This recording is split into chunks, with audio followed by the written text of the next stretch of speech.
All right. Good morning, everyone.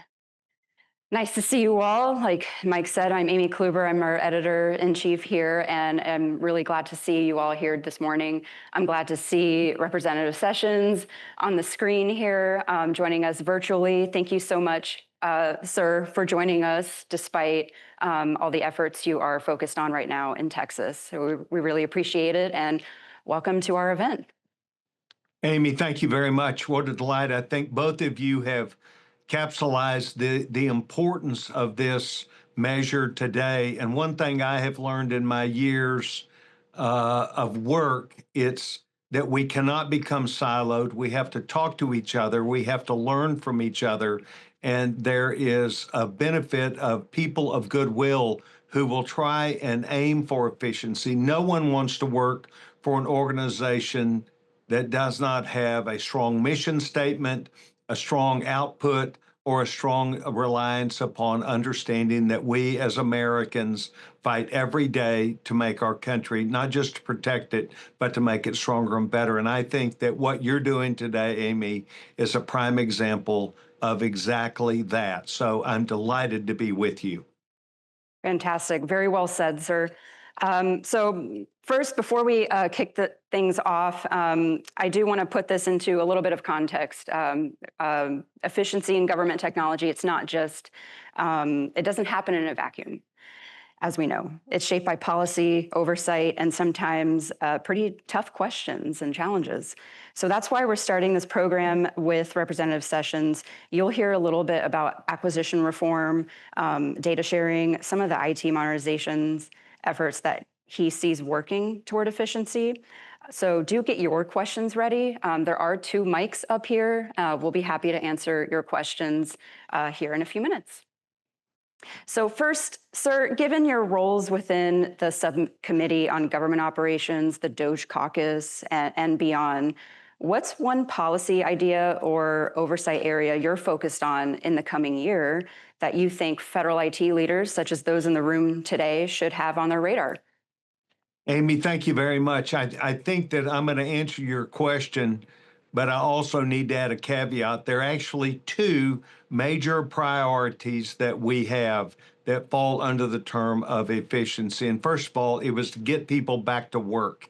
It is hard to work with people or organizations that are at home, that many of them, and it's not unusual across writ large the government, that up to 30% of employees have not even logged on to their government uh, uh, computers.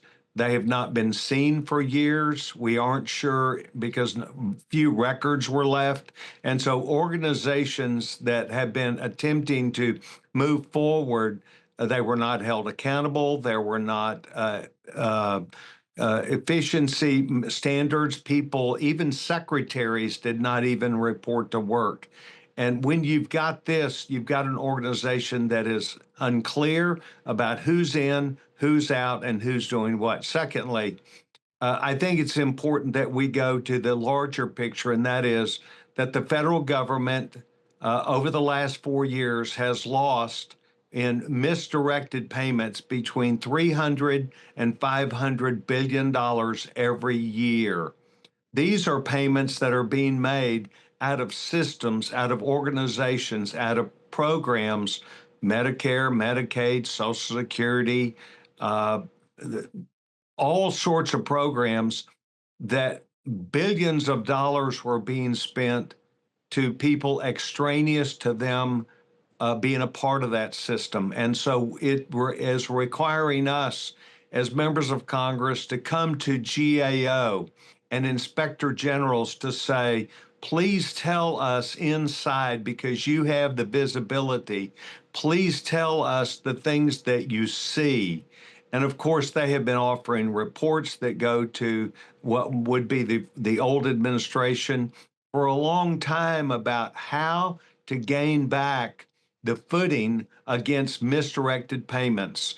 One of those issues is that there were some 20% more federal employees added during these 4 years with President Biden, and this mostly meant, many times meant contractors, contractors where there are not contracts available, where there are no names, where there was no designation for the work that would be performed nor how it would be reviewed, and yet payments would go out. So we in Congress, as chairman of government efficiency, I'm sorry, as the chairman of government oversight, federal operations and federal employees, I then teamed up with the administration, this would be the Trump administration, and said, we need to be a part of working with you as opposed to holding you accountable.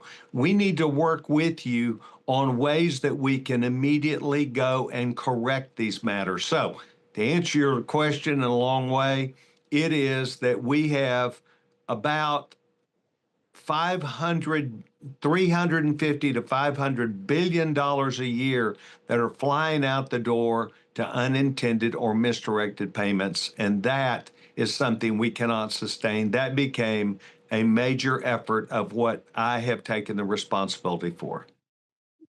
There's some good points there, and many that we'll probably hear throughout the programming today, and especially in regard to trying to combat that fraud, waste, and abuse that has been such a priority, especially in recent months. Reform in the acquisition process, that's a big focus right now for government, especially when you are talking about the fraud, waste, and abuse that you mentioned there. Where are you seeing opportunities for acquisition improvements? Well, in fact, Amy, we do. And I think that the basis of this would be first in architecture. I spent 3.5 years of my 16 years at AT&T at what was the old Bell Labs organization in New Jersey.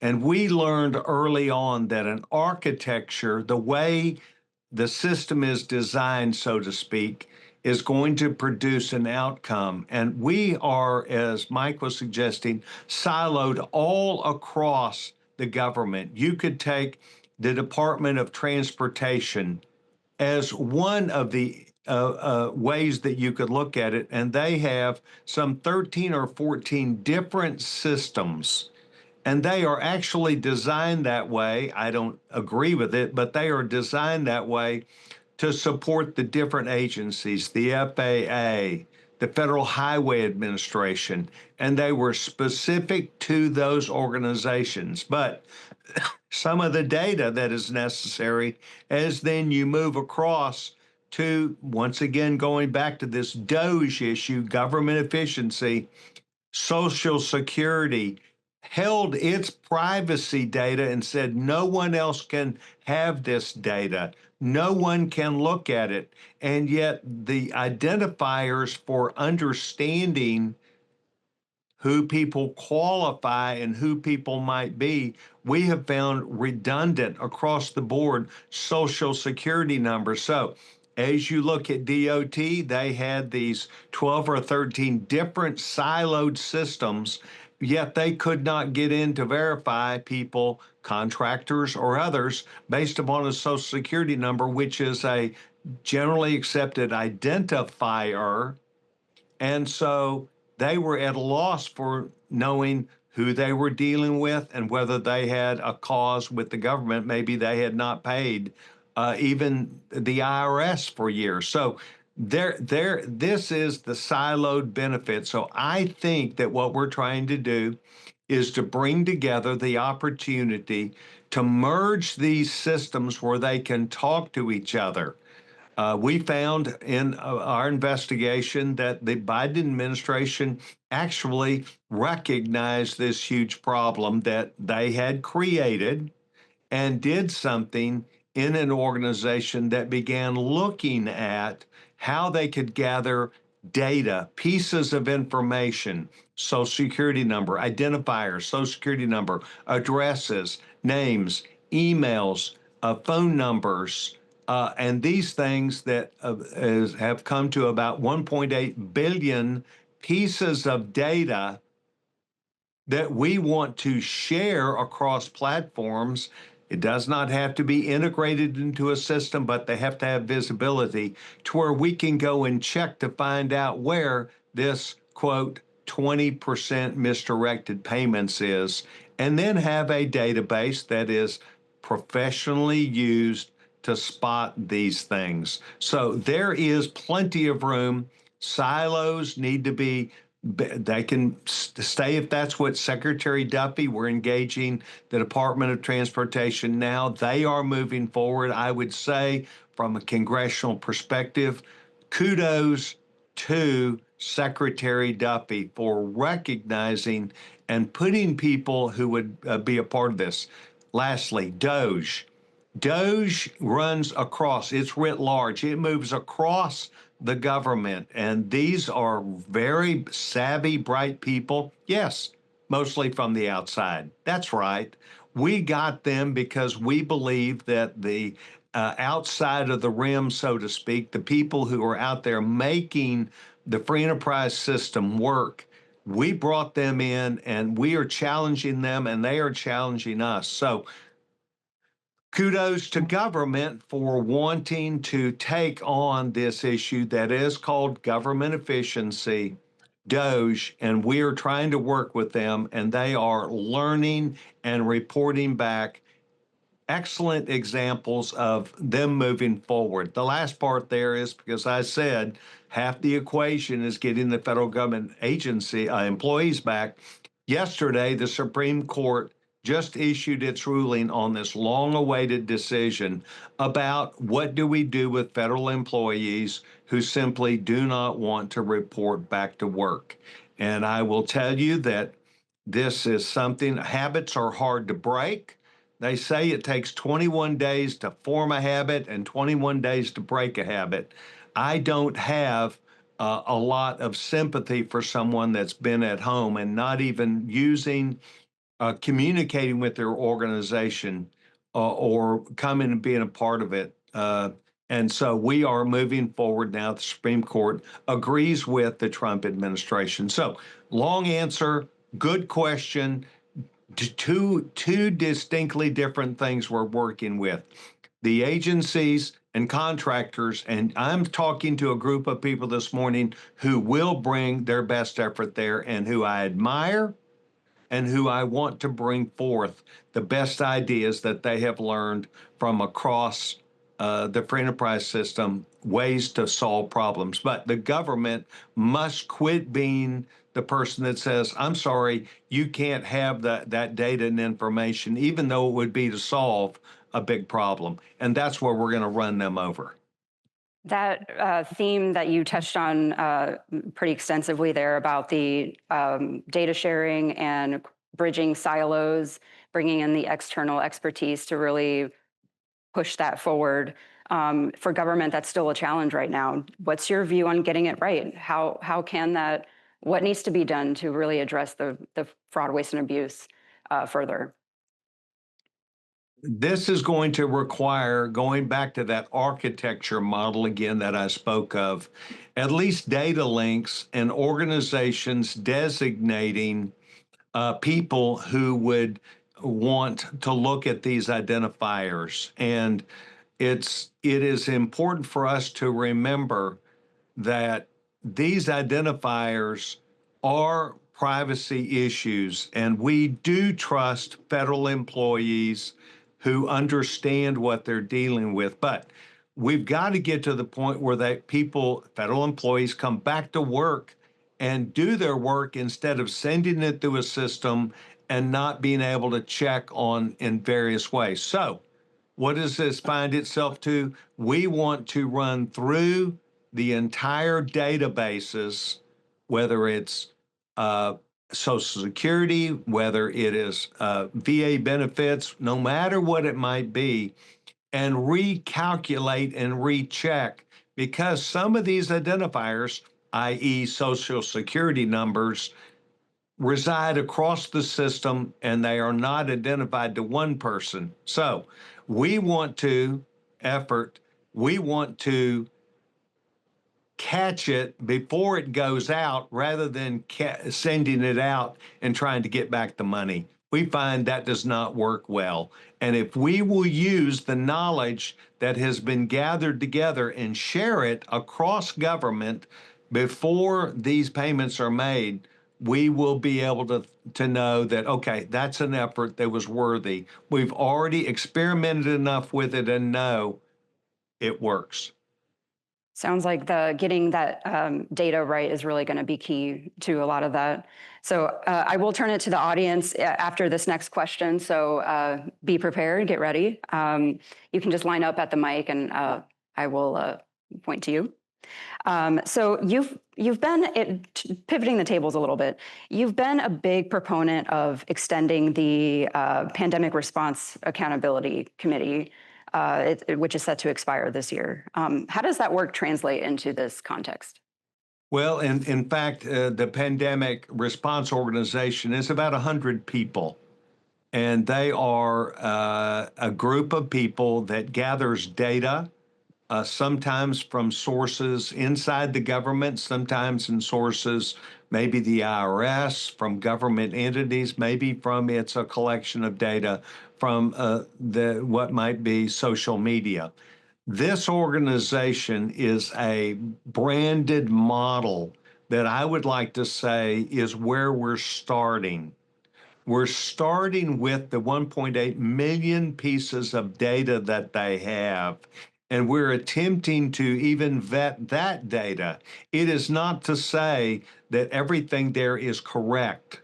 It is meant to indicate to a government employee to where each of these major organizations would designate through Doge parts of their organization to begin funneling their data against that data and adding to that 1,800,000,000 pieces. That's where we're attempting to get started. Once again, the Supreme Court last night yesterday gave an order saying the Trump administration may move forward with dealing with these employees, but it is hard to fix a problem if you do not have employees at work. If you cannot gather your team together and talk with them about not only what has happened in the 4 years they've been gone, but where we have a problem. It is a team effort. And I'm pleased to tell you, Amy, that IT, meaning the people who are sitting before you, will be critical in the data analysis and the architecture and gathering together of things. I don't think any government employee wants to see water spilled all over the place, but it is happening, and we have to be honest about that.